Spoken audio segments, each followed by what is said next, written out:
ఇప్పుడు ఇప్పుడు నెక్స్ట్ ప్లేస్లోకి వెళ్తున్నాడు. ఏంటి అని అంటే ఇంకొంచెం పైకి తీసుకుపోతున్నాడు సాతాను.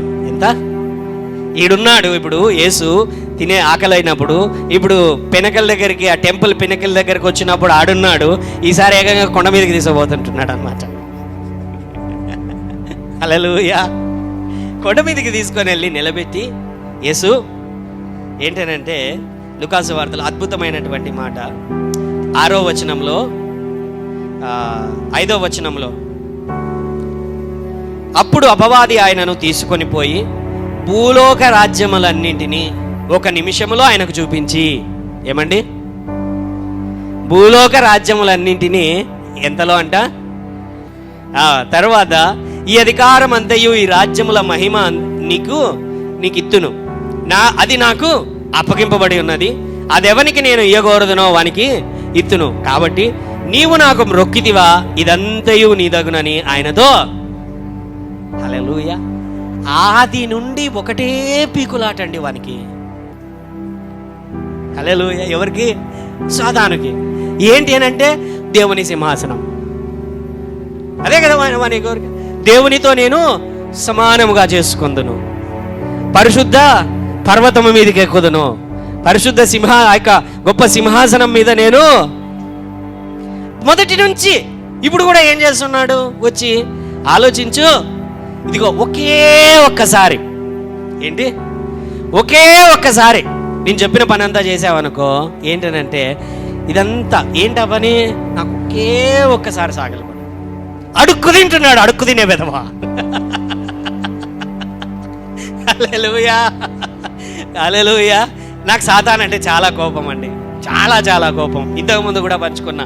యేసు ప్రభువుని నమ్ముకున్నటువంటి కొత్తలో వాడు మారాలని ప్రార్థన చేసినటువంటి అజ్ఞానిని ఇప్పుడు దొరికాడనుకో, అంటారు చూడండి, ఎంపర్లాడి కొట్టాలన్నంత కోపము. అంటే జీవితంలో పడినటువంటి నష్టములు, అవమానములు, వేదనలు, కన్నీరు, ఇంత వాడు నా జీవితానికి చేసిన తర్వాత వదిలి.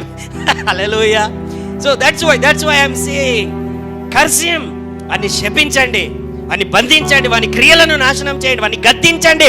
వాని స్థానము మన కాళ్ళ కిందే ఉండాలి తప్ప ఎప్పుడు మన పక్కన కానీ మన తల మీద కానీ ఎప్పుడు వానికి ఇవ్వకండి. హల్లెలూయా. పాపము చేస్తే వానికి స్థానం ఇచ్చినట్లే, పాపము మన జీవితంలో ఉన్నట్లయితే వాడు మన పక్కలో బల్లెం ఉన్నట్లే. ఎప్పుడు పొడుస్తాడో జాగ్రత్త. ఇక్కడ దేవుడు అనేకమైన విషయాలండి గమనించండి. ఏం చేస్తున్నాడంటే, ఇప్పుడు temple pinnacle safe place highest అయిపోయింది. ఇప్పుడు ఏం చేస్తున్నాడంటే ఆ యొక్క మౌంటైన్ టాప్ హైయెస్ట్ ప్లేస్ వాటికి వెళ్ళి నిలబెట్టి, ఇదిగో యేసు, ఈ రాజ్యం అంతా చూడు, ఈ రాజ్యాలన్నీ చూడు, ఈ మహిమ అంతా చూడు, ఈ బంగారం అంతా చూడు, ఈ డబ్బంతా చూడు, ఈ యొక్క అధికారం అంతా చూడు, ఇదంతా నీకు ఇస్తా. హల్లెలూయా. ఇది నాకు, గట్టిగా చెప్పాలి అందరూ, నాకు ఏమైందంట? అప్పగింప.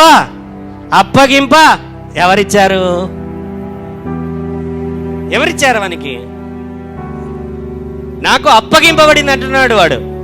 సాతాను ఏమంటున్నాడు? నాకు అప్పగింపబడింది. ఎవరిచ్చారు? తండ్రి ఇచ్చాడా? హల్లెలూయా. ఎవరిచ్చారు? ఆదాము, అవ్వ ఇద్దరు తీసుకొని వెళ్ళి హ్యాపీగా పెట్టుకో. హల్లెలూయా. భూమి మీద సమస్త అధికారం ఎవరికి ఇవ్వబడింది? ఆదాముకి ఇవ్వబడింది. సేద్యము చేయటం ఎవరికి అప్పగింపబడింది? ఆదాముకి ఇవ్వబడింది. పేర్లు పెట్టుట ఎవరికి అప్పగింపబడింది? ఆదాముకి ఇవ్వబడింది. అధికారం ఎవరికి ఇవ్వబడింది? ఆదాముకి అప్పగింపబడింది. ఆశీర్వాదం ఎవరికి అప్పగింపబడింది? ఆదాముకి అప్పగింపబడింది. అన్నీ అప్పగింపబడినటువంటి తర్వాత ఏం చేశాడంటే వాడొచ్చి ఎక్స్చేంజ్ ఇచ్చాడు. ఆదాం ప్లీజ్, ఆదాం అవ్వా ప్లీజ్ ఆలోచించు, నా దగ్గర మరణం ఉంది, నీ దగ్గర జీవం ఉంది, నీ జీవం నాకు ఇచ్చే, నా మరణం నువ్వు తీసుకో. నా దగ్గర అనారోగ్యం ఉంది, నీ దగ్గర ఆరోగ్యం ఉంది, నా అనారోగ్యం నువ్వు తీసుకో, నీ ఆరోగ్యం నాకు ఇచ్చేయి. నా దగ్గర శాపం ఉంది, నీ దగ్గర ఆశీర్వాదం ఉంది, నీ ఆశీర్వాదం నాకు ఇచ్చి, నా శాపం నువ్వు తీసుకో. నా దగ్గర కన్నీళ్ళు ఉన్నాయి, నీ దగ్గర సంతోషం ఉంది, నీకు సంతోషం నాకు ఇచ్చి, నా కన్నీళ్ళు నువ్వు తీసుకో. ఎంత జాలో ఆదామవ్వకి. హల్లెలూయా.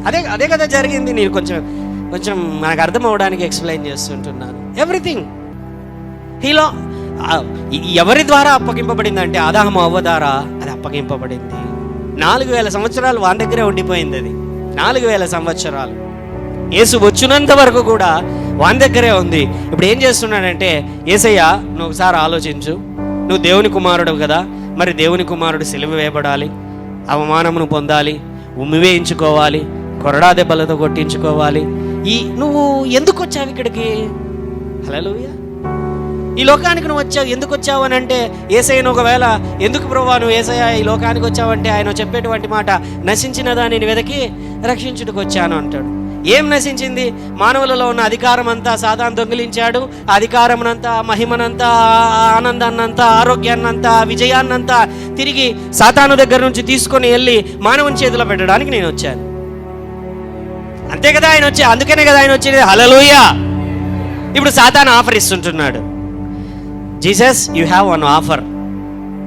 ఏంటేనంటే, బాగా ఆలోచించు, నువ్వు సిలువ గుండా వెళ్ళాల్సిన పనిలే, కొరడా దెబ్బలు తినాల్సిన పనిలే, అవమానములు పొందాల్సిన పనిలే, వాళ్ళ దగ్గర వీళ్ళ దగ్గర బతిమలాడాల్సిన పనిలే, నీ యొక్క సొంత జనులే నిన్ను తృణీకరించాల్సినటువంటి పని లేదు, నువ్వు అద్భుతాలు చేయాల్సిన పనే లేదు, నువ్వు ఉపవాసాలు ఉండాల్సిన పనే లేదు, నువ్వు ఇన్ని సంవత్సరాల పాటు ప్రకటించాల్సిన పనే లేదు.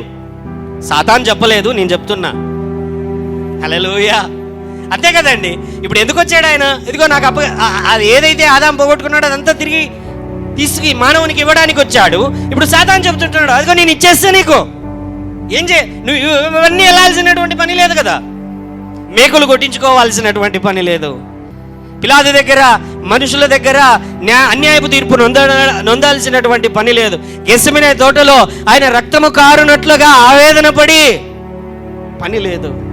తన వారి కొరకు, మన కొరకు, మన పాపము కొరకు, మన దోషము కొరకు, మన తల్లిదండ్రుల దోషము పాపముల కొరకు ఆయన ఆ యొక్క సిలువ గుండా వెళ్ళాల్సినటువంటి పని లేదు. In the beginning, even before his ministry starts, ఆయన పరిచర్య మొదలు కాకమునుపే ఆయనకు ఆఫర్ వచ్చింది. హల్లెలూయా, హల్లెలూయా. అయినప్పటికీ ఒకే ఒక్కటి, ప్రేమతో ఆయన నీ కొరకు నా కొరకు ఆ ఆఫర్ని పక్కన పెట్టాడు. హవ్వను మోసం చేసి ఆదాము దగ్గర నుంచి ఆ యొక్క అధికారాన్నంతా దొంగిలించాడు. కానీ యేసు మాత్రము మహారాజులాగా వానిని జయించి విజయము సాధించి ఆ అధికారమును ఇప్పుడు భూమి మీదను పరమనందును నాకు సంపూర్ణమైన అధికారం ఇవ్వబడినది ఆయన ప్రకటించి ఆయన పరమునకు ఆసీనుడయ్యాడు.